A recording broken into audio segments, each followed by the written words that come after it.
Imprint is a co-branded credit card issuer. We noticed there was a ton of great brands, modern digital platforms like online travel agencies, but also 100-year-old grocery stores like our partner HEB that is on this digital transformation. And if you look at the banks they have to work with, they don't prioritize technology. We should build Imprint to give them a better cardholder experience, be much more integrated into the brand's app, into the brand's website, and give much better rewards. We raise capital, we hired people. It's really important with those early joiners to treat them as co-founders effectively. It is our company, it is not my company. If you don't find people early on who buy that and you also give them that ownership, you're gonna fail. We also have a business model that AI isn't gonna disrupt that much. We get to be on the forefront of this technology, and we're not an AI company, but we can be a company built on AI.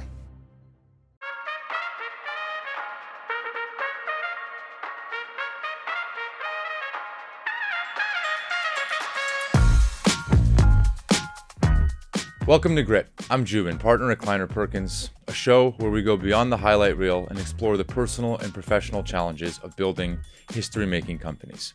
Today on Grit, we're in New York City with Daragh Murphy, co-founder and CEO of Imprint. He left a career in law and consulting to reimagine co-branded credit cards for the modern era. We first invested in Imprint in 2021, and since then, Daragh and the team have been on a tear, raising multiple rounds, building an amazing business on the backs of amazing customers. Enjoy the episode. Well, dude, I'm really excited for you. It must be surreal right now. You're opening offices. Yeah, it's crazy. It's crazy. It's gotta be cool, right? Yeah, it's super cool. This is kind of the dream. Totally, and it's one of those things though where it's there's so much promise of it being much bigger, right? It's real now, and it'd be such a shame if we didn't if we turned into one of those companies that kind of starts to slow down now rather than speed up. Yeah. Right? And so there's a ton of opportunity for us to speed up. Is it one of those things you just raised your C? Yeah. From Keith? Yep. At Khosla? Mm-hmm. You now kind of have the dream cap table. You have product market fit. The company's growing like crazy. Yeah. You have this beautiful office in New York. You're growing to another office. You have an office in San Francisco. It's kind of if Daragh could write down what is the dream. Totally. This is kind of it. Yeah, we nailed it. And when maybe now that you're actualizing the dream, does it feel like what you thought it would feel like? No, and I think that's the part of being the founder as well. Is just it's just never going to be enough. And I think it's an incredibly unhealthy way to live. Yeah. But I was actually talking to Keith about this, where I was sometimes I burn out senior execs, and he's look, the secret of all these great founders I've ever worked with is they wake up every day and they're just unreasonable all the time. Yeah. Right? And I think my wife tells me you're never going to enjoy it, and I think that's probably true. You're just always trying to be bigger, and I look at it's the problem is it's the company you keep too, right? Mamoon has Figma, Rippling, and there's another one I always think of as well.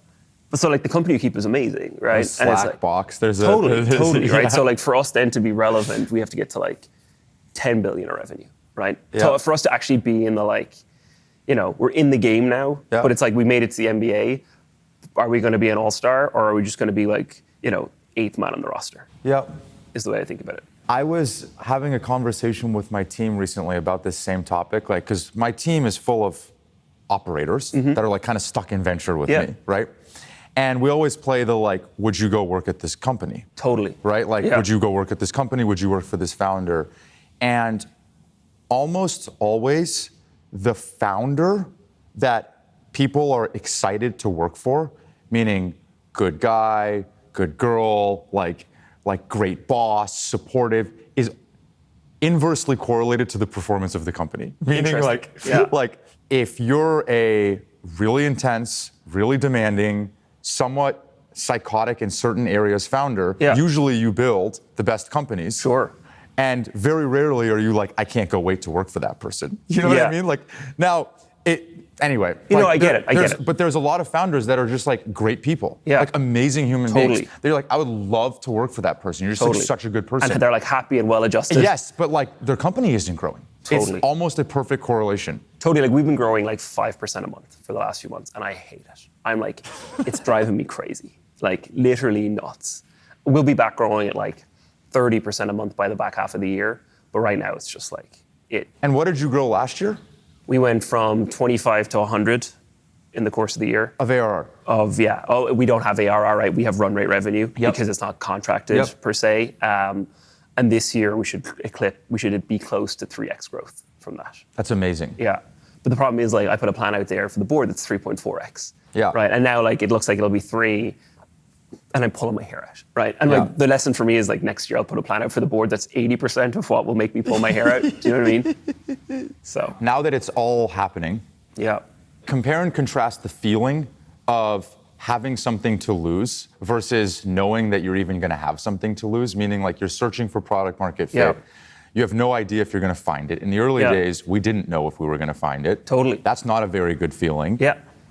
But interestingly, you have the world to lose now. You've raised all of this money. Expectations are super high. Sure. You have 180 people in the company, going to double. You have a huge number that you have to hit this year. Yeah. Like, can you contrast those feelings? They're kind of similar.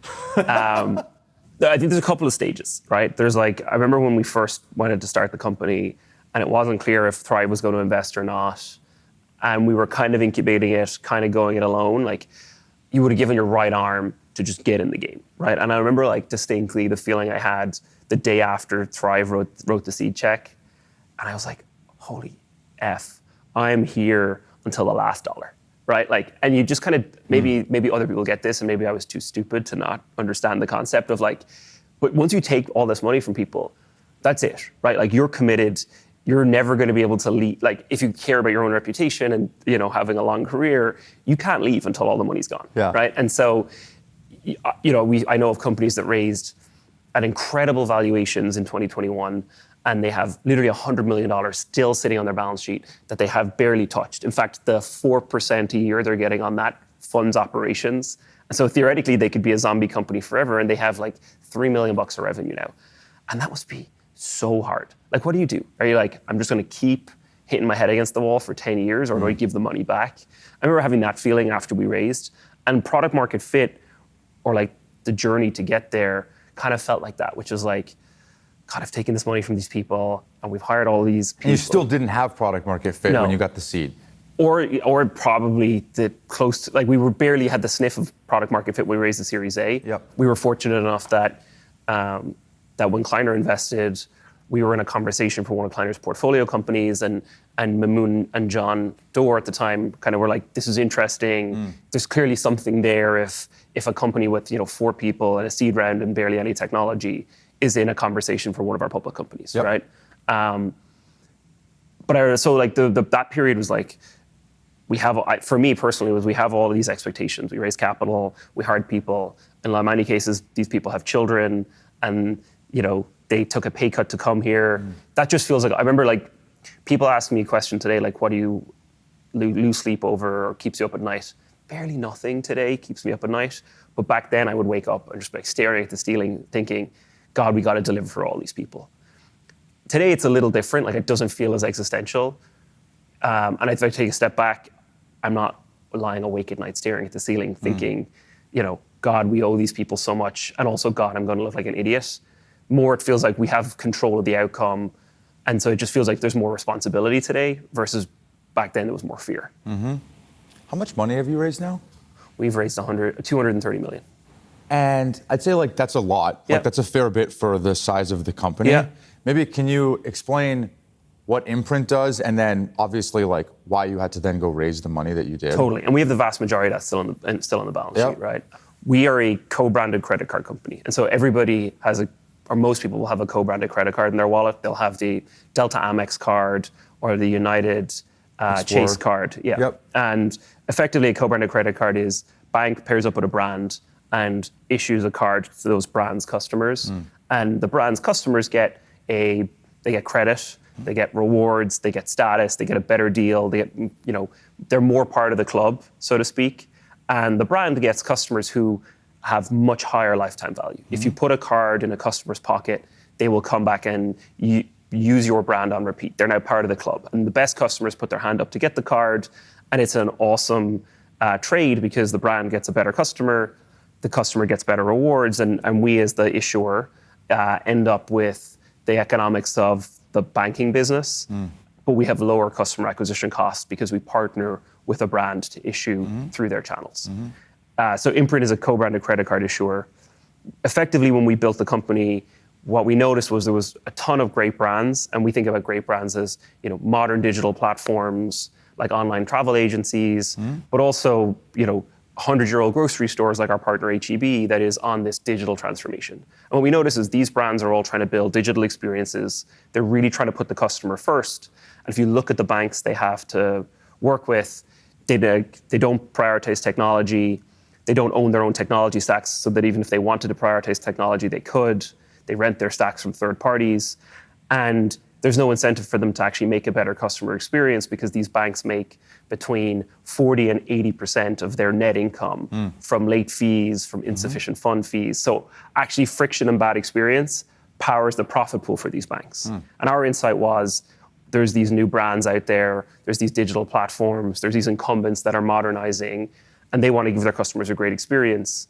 We should build Imprint to give them a better cardholder experience, be much more integrated into the brand's app, into the brand's website, and give much better rewards. And what we found is, we actually did this at the last board meeting, for 100% of the digital platforms that we've gone into a competitive process for, we've won all of them. And which is awesome, right? Because it proves the thesis correctly. What's even better for us is for 3 out of 4 grocery stores that have been around for 100 years that we've pitched, have either won them or are in the final round to win them, right? And so the TAM is much bigger than we even thought it was at the start because so many brands are having to modernize and the banks are just stuck in, frankly, 1970. How do you think about the equity versus like debt and financing on the back end? Yeah, so the great thing for us is the partnerships are massive, right? And so when we win a partner, each partner can be $100, $200 million P&L.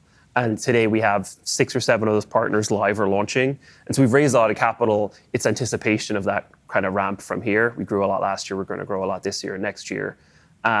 Equity really is for us to invest in the growth of partners. When we give you a credit card, we have to pay customer acquisition costs. We have to underwrite the customer. All of the equity we've raised is really going to go into the growth. To lend money to a consumer, we don't use our own equity. Just like a bank, we go and we borrow the money in the wholesale markets, right? So we have securitizations. Actually, we have our first securitization coming up. We also have these big arrangements with Citibank, with Truist, with Mizuho, where they will lend money against the assets. That makes sense. Yeah. It is a very complicated business. Yeah. Like there's a lot of just like moving pieces. Anytime I hear the pitch, Joubin, we only need 50 customers and we're going to build a big public company, I always get really nervous because I'm like, well, like, you better nail those 50. Totally. And you better make sure they love you. Like the like seller in me, my gut is like, that's a pretty like non-repeatable long slog. And in your case, you might actually only need 50 to 100. Maybe. I think we need 15 to 20. 15 to 20. Yeah. And you're like halfway there. And that's because, like, let's just say HEB, which is, call it Safeway of the Midwest. Yeah. Is that fair? It's the biggest grocery store in Texas. It's the most beloved grocery store in America. What? Yeah, if you look at sales per store, sales per household, I think it's like Costco and HEB are 1 and 2 and basically neck and neck. They'll take like a bite of the apple, and then over time, they'll just grow to their entire customer base, basically. It's crazy business. Yeah. On the fundraising piece, I always hear the venture capital perspective of too much versus too little money. Do you have a point of view on that? Like you've raised 250 or whatever. You have this amazing board. Most of that money is on your balance sheet, so you haven't spent it. You may or may not spend it. In most cases, people don't end up spending anything past like B or C, depending on the business, you know? Yeah, how do you think about that? A couple of things. First of all, I think the money can be a drug and you can totally lose your way with too much of it. You do believe that? Oh, of course. Yeah. And then the question becomes, can you be sober in the face of all the money, right? And so, you were complimenting us on our new office. Our new office is going to cost us like it's going to cost us 30 basis points of revenue when we open it, right? And so it's not like we're spending a lot of money on things like that. Similarly, if you measure us on revenue per employee, we have about like $700,000 to $800,000 of revenue per employee. And if you compare that to public companies, we're almost at new bank levels in terms of revenue to efficiency, right? And so I think you have to be very sober in the face of the money. But the reason for us to raise the money isn't to go spend it on nice offices or, perks like beautiful offsites 4 times a year. It's because when a big enterprise is choosing us, right? And you talked about HEB, they've been around for 100 years, family owned, huge trust factor with their customers. When they choose us, they could choose a bank like Barclays that's been around for 400 years and has a balance sheet in the hundreds of billions. For their credit cards. So this is not like a little thing. No, that they're doing. and it's like the most important thing for their customers' lives too, because we could root their credit. If there's a fraud attack, it hurts them, and they don't blame us; they blame the partner, right? On the brand, like the logo on the card. And so, for us to raise the capital, it's really to show these partners that we will be around for a long time, right? And you can make what may feel like an irrational decision to choose us over a big bank. And you talked about selling, like we're so cognizant of the fact, and we talk about it all the time, that our buyer has asymmetric downside.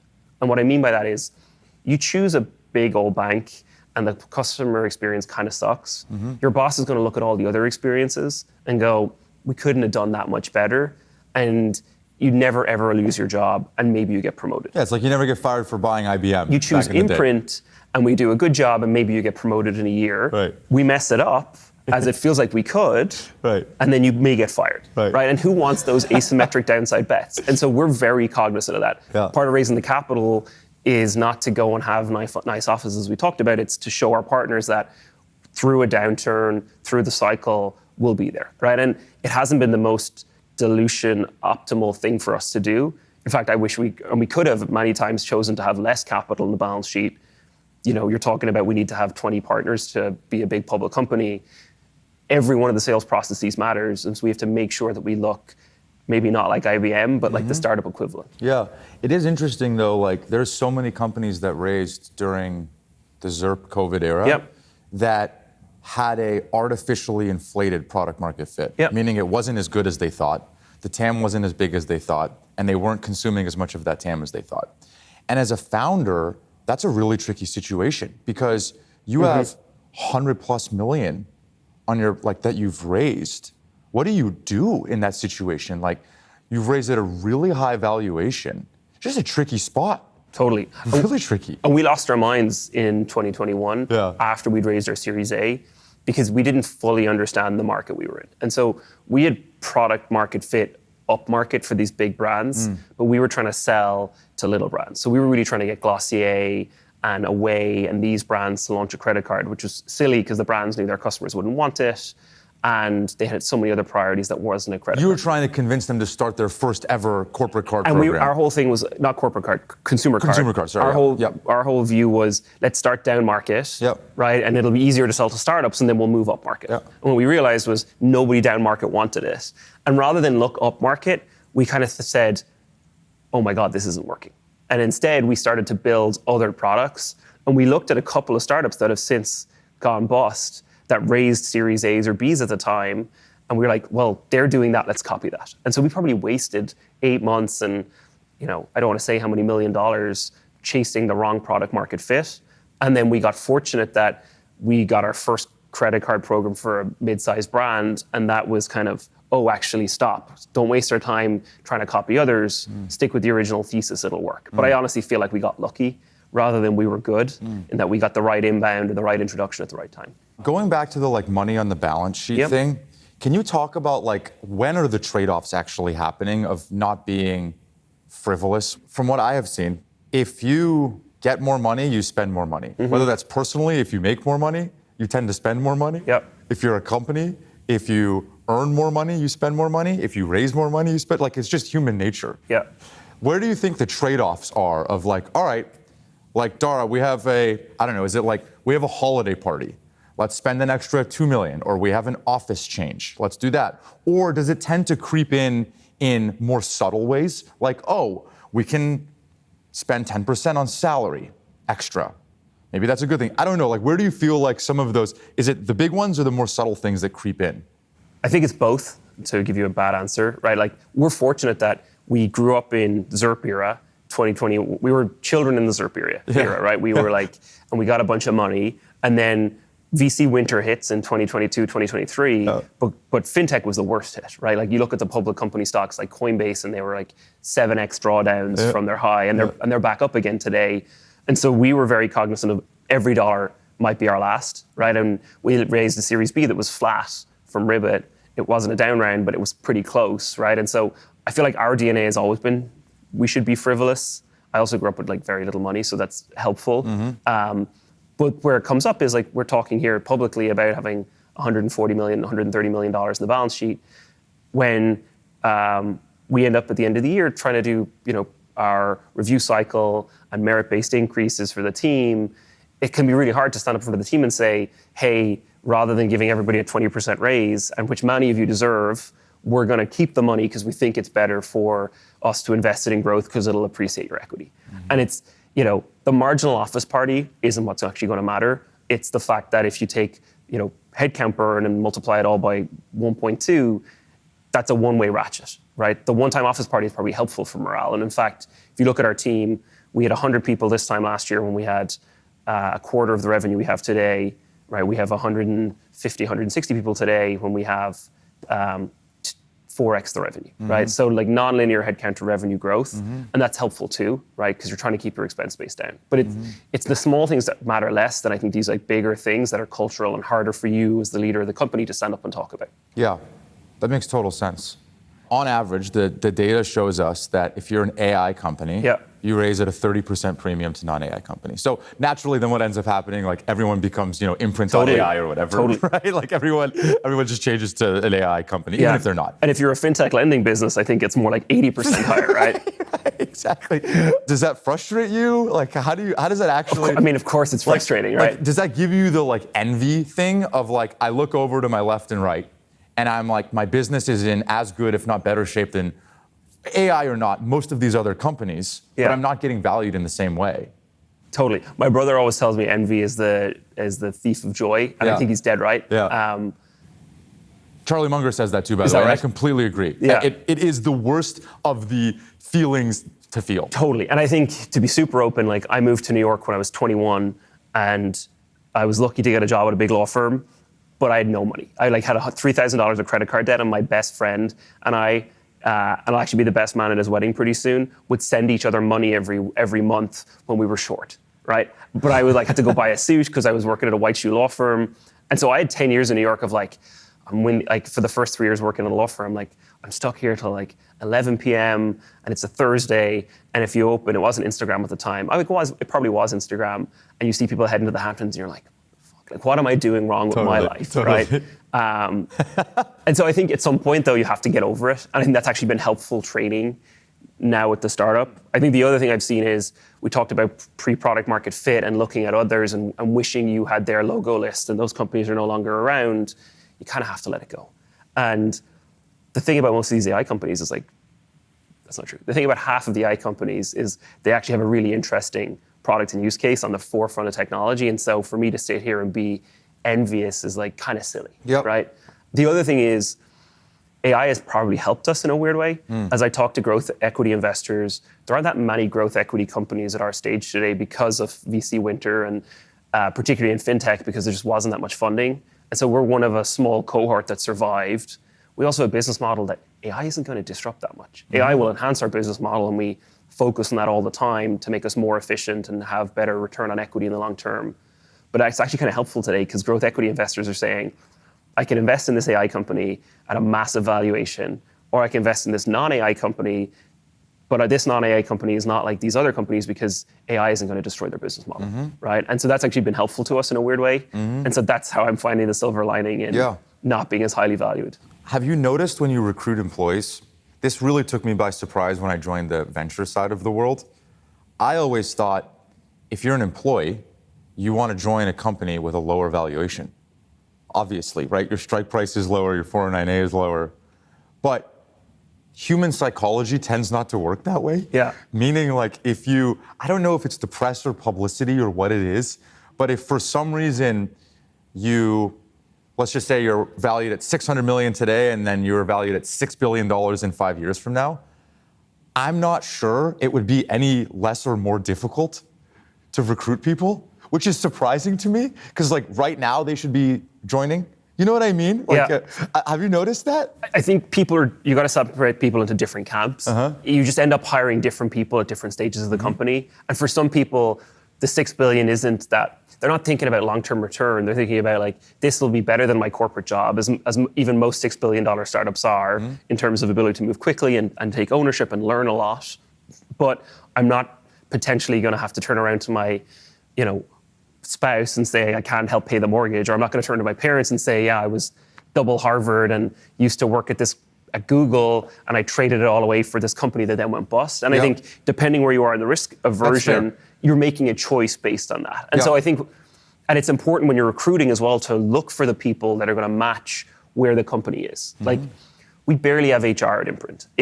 When we do have HR now, right? But like, it's a last 6 month thing. If your laptop has a problem, you go fix it yourself. There isn't like IT that you can like talk to the help desk and wait for. And of course, we're investing in those things now as we get bigger. Sure. But in reality, there's one IT person that can help you, and they're probably busy on something else. And you want people who are going to say, that's opting into that, right? Which is like a little less structure. It's hard for people when they come from pure technology at the same stage to us, because we are in a regulated industry and we are dealing with credit risk and KYC, AML, and a bunch of different regulations. And so we do have to slow down in places that other companies don't. But I think on average, for people who come and want to be at this stage, you want to make sure you're finding those people and type matching correctly. Yep, that's fair. And in many ways, like on the valuation point, when the macro got hit so hard and fintech got hit so specifically hard, having the Series A valuation that wasn't obscene gave you the flexibility to bring on, you're laughing, like I think it was obscene, right? Like I remember Moon telling me it was like, just like, you should close this deal, this is a great deal, right? well, to be fair, every great company feels very expensive. Yeah. Like if you ask Mamoon, he's going to be like, all of my best companies always felt very expensive. Yeah. But it was still a Series A, meaning it wasn't like done at $1 billion. Right. And it gave you the flexibility to bring on an amazing partner at the B. Yep. At a not horrible down round, like a flat round to your point. Like, as opposed to you're a $5 billion company who got valued in 2022, and now you're like barely growing, bunch of money on the balance sheet. It's tricky. Yep. You just like lose a lot of optionality. No, for sure. And we're fortunate, at any one time, this is the whole envy thing you're talking about. Like at any one time you could be looking around and saying, I wish I had X, right? I wish I had Y. I think we've been fortunate in the way it happened, and that's all luck, right? Or timing rather than skill. Because I often joked last year that if we were growing at the pace we were last year and this year, and it was 2021, we'd be a $4 or $5 billion company, right? But that would be unhealthy, and it would be a lot of work to grow into it. I think we're marginally undervalued right now relative to our success, but that's just fine, because the great thing we've had is, and this is something I've learned along the way, you want people to come invest and feel like there's upside the next day. Because if they don't feel like there's upside the next day, their human nature is that they're going to start to worry. Did I make a bad investment? And then if they start to play tight around their investment and they're checking in and how's it going? I just put my reputation on the line with my partners for this, our LPs are watching, then that starts to infect your behavior too. Whereas I feel like I'm really fortunate, because one of the things Keith told us after the Series C was he came to the first board meeting and goes, this is great, there was no surprises. And Which is rare. Which is awesome, because suddenly I'm like, okay, I don't have to worry that Keith is worried, right? Like I know there's tons of value and upside we've already created for him. And that's actually been a very healthy thing for us, especially given how paranoid and, focused on the success I am. It wouldn't help me to have partners around the table that are breathing down your neck. And I think the other thing is, like, it's been great to have a Mamoon or a Keith or the guys from Ribbit, because they've made a bunch of great deals. They're way into their career. They're not so worried about every deal that they're paranoid, right? And I think you have to be careful about who you bring into the cap table. This isn't their make or break deal for their career. Totally. And you be careful who you bring into the cap table, both in terms of, quality of fund, but also who the partner is and what's the dynamic at their place of employment too, right? Yeah. Are there other partners breathing down their neck for performance because this is their make or break deal? And are you sniffing that out when you're figuring out who to raise from? Only because we learned it through the cycle, right? Yep. It's funny, when Ribbit invested, they hadn't done a deal in a long time. It was the middle of fintech winter. And so when we were doing the Series B, we got to know Nick Huber, who led the deal, and we got to know his partner, Justin, who took Nick's seat when he started his own fund, but we also met Nick Shalik over there. We also met Mickey Malka over there. And so, that's great because they all underwrote the deal, right? And they're all bought into the success thereafter. And you have that like multi-part relationship, which has been helpful. How brutal was that time, that period of time between the A and the B? Yeah. When everything was just getting absolutely destroyed. To your earlier point, fishing in the wrong ponds. You're like going after the wrong types of customers for your business. How brutal was that? Those voices in your head must not have been very nice to you. We were lucky because we needed a little capital and our investors stood up, right? Like Mamoon stood up, right? And like bridge rounds were the thing that kept you alive during that time. And I remember like Mamoon and Thrive stood up and they were there for us. So that was helpful. And it gave us a little breathing room. I still remember Mamoon saying like, it feels like this dog can hunt. This is the money to prove it though, because like you're on your last breaths otherwise. And what happened was we launched 2 partners that were both big relative to where we were, and all the metrics just went like this. And luckily, when that happened, we still had 6 or 8 months of runway, and we'd been in conversations with Ribbit for a while. The hard thing was it was the middle of my honeymoon, and we're trying to raise the round. And thankfully, my wife gave me like enough time every day to have those conversations. We were in Italy, and I still remember I got the call from our Series B investors when we were like driving between 2 vineyards as I'd worked all morning, and it was amazing, right? Like suddenly, like weight is lifted at least for the next 18 months. You had a nice bottle of wine after that. Yeah. Do you like in those moments where you're like on your honeymoon? You're like 6 months of runway is not a lot. Totally. Like that's like red alert, like that's close. You're not sure if you can raise. You're not sure what they're gonna come back with. You have no idea. And you're like in a very special life moment. Totally. Do you feel guilty in those moments? How do you process that happening? Like when you're waking up, do you wake up earlier? Do you try and get stuff done before your wife wakes up? Like, are you like, all right, I'm gonna skip today? Like you can't really skip a day. How does that work? I'm fortunate that I have my wife Lauren is incredibly conditioned to this. Is probably the first one, and then also very gracious about it most of the time. It's funny. We did our Series A right around my wedding. We did our Series B. Don't have kids. We did our Series B. Wait a second. We did our Series B as we were on our honeymoon.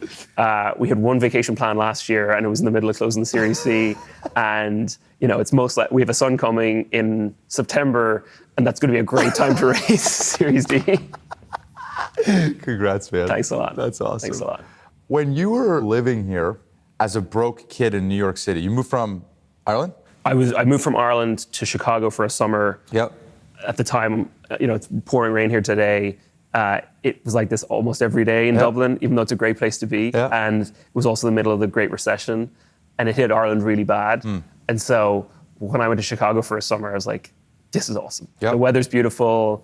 I got a job with a small law firm as a paralegal. They treated me super well, and I just didn't want to go back. So I ended up staying from there. Went to Duke for a year and then moved to New York when I was 21. That was 10 years ago? No, unfortunately, it was 14 years ago. 14 years ago. And when you're like 21 years old, living in New York City, it's both the most exciting and probably scary thing of your life, But you're like looking at all these high rises, thinking like, I want to be on the 60th floor one day. Totally. But your reality is like, I'm sending Venmos to cover my rent check back and forth. Why did you choose to live in New York? Like, you could have stayed in Chicago where the cost of living is easier.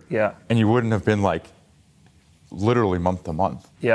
Well, New York was a choice because it was the only place I could practice law. And so I didn't have a US JD and law degree, and New York would let me take the bar, and if I got a job, I could become a lawyer here. And that was awesome because I was 22 or 21st at my first day at a law firm, and everybody else was like 28. And I worked at a great law firm that mostly fished in the Harvard pond. I remember how intimidated I was on day one to like turn up in a pretty cheap suit from Macy's. And all these like kids who come out of Harvard and Yale. The nice thing was everybody was very nice to me, right? The only feedback I got early on was clients would pay $400 an hour, and I knew nothing. I hadn't even passed the bar, and they're still paying $400 an hour for my services. And one of the partners said my accent was so thick they probably couldn't understand me, and so I needed to like pull back a little on the Irish accent, which was actually helpful feedback. I wish I still had more of it now today, though. I feel like I should just stop. So, That's awesome. yeah. Can I ask you a few questions on kind of how you think about hiring, like where you are today versus where you want to be? When you think about like, okay, right now you're probably maybe gone through, I have no idea, but wave 1 of executives, and now it's like wave 2 of executives. Is that fair? I don't actually know. 100%. And if you look at the leadership team today, we've reconstituted it over the last year to set us up for the next, from where we are today to $1 billion of revenue. When you were hiring leadership group 1 versus 2, is there anything that has surprised you in what you want, what works well, what doesn't work well? Group 1, when you're so early, the thing that surprised me is you actually have to treat people the same all the way through in a certain way. And so group 1, you just get lucky, right? Like, who are these people that are silly enough to come and join us on this quest, which it's not even a business yet. And it's really important with those early joiners to treat them as co-founders effectively. It is our company. It is not my company. I might get to do these cool interviews and talk about it publicly and spike the football, but it is truly our company. And I think if you don't find people early on who buy that and you also give them that ownership, you're going to fail. Because you can't be everywhere, and you have to have people who are going to propagate that culture. They're almost certainly going to be more as much doers as executives early on, because you can't hire like managers of managers. It just doesn't work. Well, we've reconstituted the company. The thing I've noticed is the people, like, you get it wrong. I think somebody told me like 1 in 2 or 1 in 3 executive hires are going to fail at high growth companies. And we've certainly got it wrong once or twice. The thing that's interesting is the people who stick and have been successful now over the last few months and years as part of wave 2, as you put it, they have the same ownership mentality as group 1. They might have more skill set. They might have, operated at a higher level. They might have run teams of hundreds or thousands of people at bigger organizations, but they want to feel like they're co-founders just as much as group 1. And that's actually been a trait then that I've been looking for in these people. Like, is this going to be their baby as much as it is mine? And that's been a huge learning for me along the way. The other difference between group 1 and 2 is just like the scale at which people operate. And I'm sure group 2 would have been great earlier on, but for sure, there's some people in this group that wouldn't have been as effective as player coaches in group 1. Yep. Right? And on the, like, let's just call it pride and ownership. Yeah. How do you know until they're in the seat?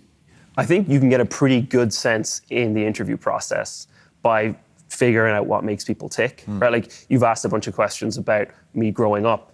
It's really helpful to spend a lot of time with people and kind of get to know what makes them tick. One of the things I'll do is, in the first or second interview with people, I will just keep saying, ask me all your questions. And it's helpful because I get to know what they care about, because they reveal their preferences in the questions they're asking. Versus if I jump in and I start selling them on Imprint and asking them a bunch of questions, like, it's too contrived, versus I want you to just run out of things that matter to you and show me your preferences through all the questions you're going to ask. The other thing I'll always do is like try and go and spend time with the person over dinner, over lunch, but in person is really important because you can kind of get past the barrier of an interview or a Zoom call and start to pick apart, like, do you have children? What's your partner like? Like, where did you grow up? And those things matter. And your podcast is called Grit. That's how you start to figure out, like, does this person have grit? When you're like spending unstructured time with them, when do you feel like you have to sell versus when do you feel like you have to interview? Do you have a sequencing around that? So the classic way I'll do it is, the first question I'll say when we first meet, we'll do small talk, I'll say, like, do you want me to, is it helpful for me to give you an overview of Imprint, right? And then I'll probably take 10 minutes and say, here's my overview of Imprint, but then I want to really leave a ton of space for you to ask questions. And that way I've sold up front, but you probably have a sense of the company at this point, because the people who care, and this is one of the things they're going to reveal early on, is they'll have listened to the podcasts, they'll have read the articles, they'll have downloaded the product, and now you're starting to get a sense of ownership, right? Like, even though I'm the CFO or candidate for the CFO, I cared enough about product and all these other things to spend time up front. And so you're already starting to find stuff out.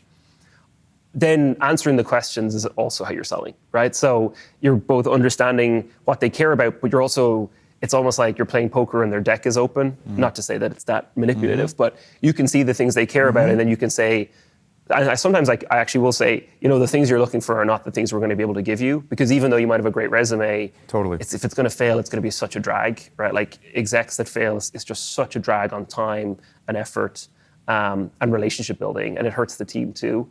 And so you'd much rather both play with an open deck, so to speak, right? About what matters to you and what we can provide. What's hard for me is I grew up in Ireland, and Ireland was coming out of like Catholic autocracy. When I was in 1990, when I was born, everybody in Ireland still went to mass, right? Everybody was Catholic, and the thing about the Catholic Church in Ireland was like it's super repressive. And I find, compared to Americans, like I really don't want to share. I like want to bottle up the emotions, and I'm like not open. Yeah. And Americans are just so open. And what I find is like when I spend time with people now, what's helpful for them is when I start to talk about who I am, right? And where I come from and what makes me tick and what my insecurities are. And when you're going to spend that unstructured time with execs that are going to come join your team and who are, in many cases, going to be the people you spend the most time with under the most stress, revealing that to them helps them let their guard down and lets them reveal themselves to you too. That's well said. Do you have your now wife meet them? I'm always ashamed to even talk about it. I was at WeWork for a hot second. Yeah. And you watch the WeWork documentary, and people are always to me like, it couldn't have been that crazy. I'm like, no, it's twice as crazy as that in real life. Like they missed half the good stories or more than half of the good stories. And it always felt a little cultish because there was so much of like, I have to meet your partner and you have to meet my partner. And so I'm a little averse to that. Interesting. Right? Because Adam was always with his wife. It was just weird, right? Yeah, that makes sense. And I just find that's a little too, like people used to say like companies are families. And it's like, that's not true because, I've had fights with my families and they should disown me and I haven't shown up for them and they should disown me. Totally. And like, that's just not how companies run. Totally. Right? Like we should have a community, we should care for each other. But we're not promising each other that we're like family. And so I just think some distance is a good and healthy thing too, right? Yeah. But I'm always excited when somebody joins to spend time with them and their other their partner. Like I love when people are in New York and bringing them over to our place for a dinner or for drinks before dinner. Like that's really nice because you start to be able to make relationships beyond the person in front of you. Having your spouse interview them just feels like so far beyond the pale. Totally. Right? That's a funny allergy that you've developed though. I have a lot of them, but that's one of the ones in particular. I don't actually care as much about the story of WeWork, but maybe more about the shame or guilt that you feel about it. Yeah. Why do you feel that way? Like you didn't know that it was gonna blow up, right? I feel like, so I was very close to Adam when I was there, and I helped a lot with the fundraising. At one point, Adam wanted me to be his chief of staff, and I was like, I don't want to be your chief of staff. Yeah. But if you really want a chief of staff, my brother's an investment banker in New York, in London, and he'd love a new job. And then my brother became his chief of staff, right? So I was pretty close to a lot of it. And I look back and think, the emperor wasn't wearing any clothes, but none of us were either, right? And it was a crazy time. It was like pretty much ZERP, or it was ZERP. Money was everywhere. You had these great logos that had invested, like Benchmark in the Series A, and can you imagine Benchmark investing in the Series A of a property company ever again, or having ever done that? And you had all this validation, but being sober today in 2025, I feel like we were all making bad decisions. And so I have shame around that because it feels like intellectually not rigorous and the opposite of who I think I am, right? Yeah. There's that personal narrative violation. That makes sense. Yeah. But what an interesting learning. Totally. Was the come down, were you there? I got let go. I've never told this publicly. So right before the IPO got pulled, so we were working night and day on the IPO. There was probably a squad of 25 of us. That was my team, which was, I don't know what you'd call it, strategy, investor relations, effectively. There was the finance team, there was the legal team, and we'd been working nonstop over the summer on the IPO. It was clear the IPO wasn't going to happen. And I remember I went with the head of his family office, to Adam's house. And I said, look, I don't think this IPO is going to happen. I don't think the bankers have the stomach for it. I don't think the market's going to take it. And I think the board's probably going to move against you at this point. And Adam was like, you're crazy. Get out of here. And so I went home to my wife. This was a Thursday. And I remember telling her, I was like, I think I just got fired. I'm not sure. I have dinner with friends tonight, I'm going to turn my phone off. And I went to have sushi with friends, and the boys were like, let's go have a couple of pints, especially if you just got fired. And I would turn my phone on walking between the sushi bar and the pub. And Adam called me, he's like, I think you're right. Like, can we like gather the troops? And I was just like, I'm probably done with this. I turned my phone off again. And Saturday came, and there was a senior executive who used to work at Amazon, and he called me and he said, what do you think is going to happen here? I said, I'm pretty certain we need to restructure the company. And he's like, okay, I think I can be the CEO. Do you want to work with me on restructuring the company? Can you put a plan together? And he's like, sure. So I start working on a plan, and he calls me back and he goes, can you send it to my Gmail? I was like, this is starting to get weird. And so we put a plan together that's like this 8-page deck that I still have that was like, we're going to restructure the company, and here's how we're going to do it, and we're going to sell all these non-core assets. And Monday morning rolls around, and the exec, Sebastian, calls me and says, okay, we're going to go meet the SoftBank board members and show them the turnaround plan. So we go meet the SoftBank board members, we show them the turnaround plan. What I didn't know was that there was a competing executive push from the CFO at the time for him to become the CEO. Oh my God. And Tuesday rolls around, and I get a phone call from my friend who's the general counsel, and he's like, hey, they made co-CEOs, and part of the agreement is they get rid of everybody who backed both of them over the weekend. I was like, well, I didn't back anybody, I was just trying to help. And on Wednesday, they were like, hey, do you want, like, we don't think there's a home for you out here anymore. Do you want a severance package? And I was like, please give me a severance package. I'm out of here. And then on Friday, I got engaged. Come on. Swear to God. Come on. Yeah, we It had was already in the plan. Already planned, had a whole thing for my friends set up. So my wife is totally conditioned to pull a full circle. Were you down in the dumps, or were you relieved? I think I was shell-shocked. Yeah. I don't think I hadn't fully processed any of it, right? And then I was fortunate because I had this severance package that gave me 6 months of pay, and that's when I could start working on the startup. And that's when you were ideating on Imprint. So at the time. ideating on Imprint, yeah. Super interesting. Yeah. So Is there anything maybe like in your personal life, like how you live, like the way you structure a day, that has changed from Daragh the lawyer to Daragh at WeWork to Daragh at Series Seed or A Imprint to now? Like, have you evolved in how you think about the way you literally spend a day in your calendar? Totally. I think when you're a lawyer, you're just very reactive. And that was also true at WeWork because I was so close to Adam and he had no conception of time, right? So like, just totally reactive to how the day comes. And similarly at McKinsey, like you don't really own your day, you're like your client does. I also didn't have, a spouse, wasn't expecting children. It's just much easier to be reactive. I think now what I've learned is structure is important to me before I even get here because, some days you wake up and you're just like not feeling great, right? And if I turn up like that with that attitude at work, it propagates for everybody. And so I'll find that like getting up in the morning, going for a run, going for a workout, spending 15 minutes with my wife and dog, and then as best I can walk into the office, like changes the whole complexion of the day. And then when you turn up, it's really about how we structure the week rather than how I structure a day. And trying to be very thoughtful about how the cadence of the week for the team goes and how we check in on the business on a Monday, exec team meets on a Tuesday, and then we can propagate that through the week has helped a lot, right? And it has meant that I can stop having the whole business in my own head, and it forces me to like share more of it across the team. That makes sense. Yeah. This day and age, you were saying that not much keeps you up. If there was the short list of things, what do those things look like now? It's not money. Yeah. Like the company's not just gonna like run out of money. We hope not. Fingers crossed. Yeah. That would be like a Herculean effort to do that. Totally. What is it?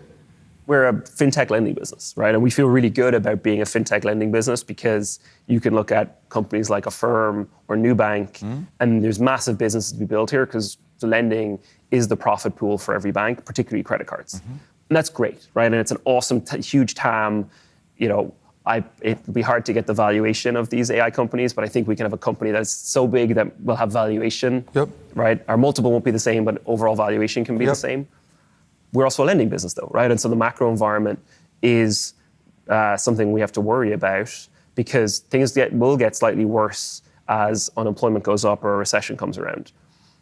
That's kind of a good thing in a weird way for our business too, because businesses like ours that have been tempered in the flame of a recession get a valuation boost on the other side, right? Nobody worries about Capital One now, 30 years in, that they don't know how to manage through a recession. In fact, you'll see flight to cap one as a recession comes because they really understand it. And so for us, first of all, like being set up well for when a recession comes and then having to manage through that is probably the thing that keeps us as a leadership team most focused every day. And then the other thing is, all the good that happens here is downstream of hiring really good people and keeping them happy.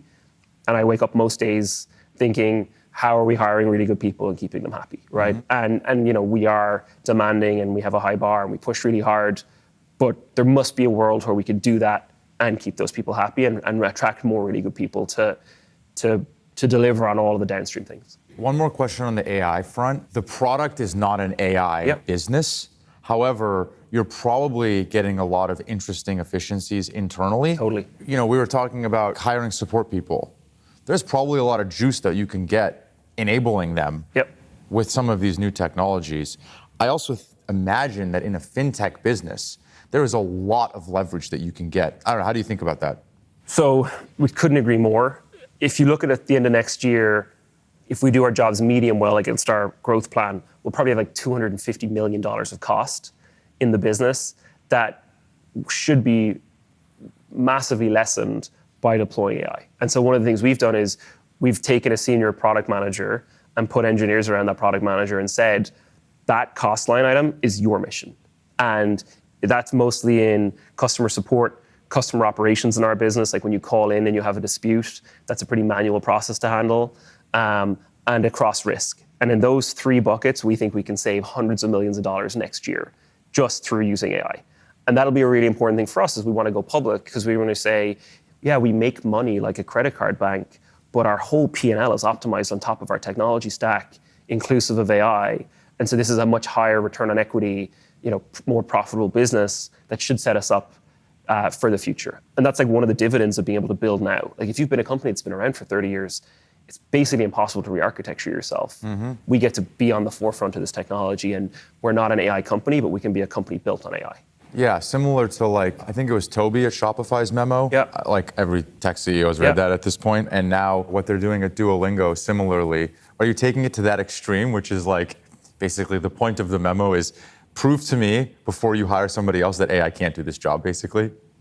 In some ways, yes. In some ways, no. Yeah. The no is it's more important for us right now as a company that's scaling this quickly that we deliver perfectly for our brand partners that have entrusted us with their relationships with customers and for those customers. And to be like pedantic about the marginal head when that's more important would be silly. And so we're not going to do that today. That being said, we are much more likely to approve additional headcount if they are engineers to support your scaling than if they are, a person to do a manual process. We won't say no dogmatically. We'll have open ears, but we have a similar mindset. I think, Toby's business is amazing, and I hope to one day have a business as great as that, but they're also slowing down, right? And so they have the ability to look internally and have a more dogmatic approach.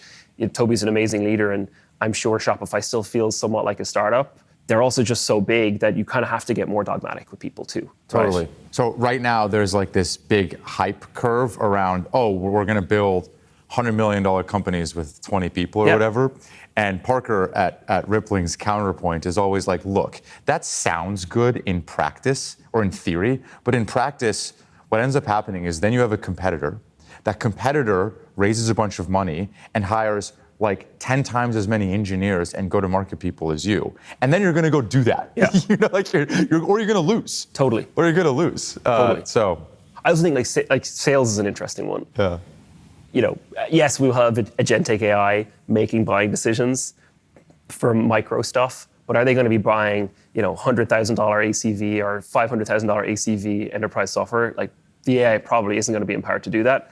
And I find it unlikely that a human is going to want to buy from AI too. Yeah, also, if you're telling me that you're going to have max 15 to 20 customers, I can basically guarantee you that you're never going to put some AI between you and the customer. Like, you're not going to send the AI Daragh to HEB to help you. Nobody wants another one of me, so there won't be an AI me. But the way I would think about it, the great thing for us is we have a 4-person BD team to do this because it's hand to hand. That's wild. And it's amazing leverage, right? And that's part of the reason we can have such efficiency on revenue per employee, and we should be able to scale, right? we go back to the AI thing. We're also a lower margin business, so we have to be more cognizant of it than an AI company. I'm thrilled that we got to do this, and I'm excited for what's next for you guys. Thanks a lot. Are you hiring? We are definitely hiring. We're particularly interested in anybody in engineering who wants to come and build with us. We're opening an office in SF, and we have a new CTO joining us there, and we're hiring around that especially. When you hear the word grit, what comes to mind? Waking up every day and just keeping on trying. That's effectively how I think most companies get built, is you just wake up every day and try and move the thing an inch forward, and it'll compound over 5 years, and you'll turn back and you'll move it a long way. You know, it doesn't feel like I got a ton achieved yesterday, but I'm sure I got enough done yesterday. If I put 50 yesterdays together, I'll feel really good in 50 days' time. And I think that is the secret of building a company, is you just got to wake up every day and move it a little forward. That's it for now. If you liked the episode, please leave us a review or go back into the archives where we've done more than 200 episodes with some fantastic folks. This podcast is a Kleiner Perkins production, and I'm Joubin. Thanks for listening.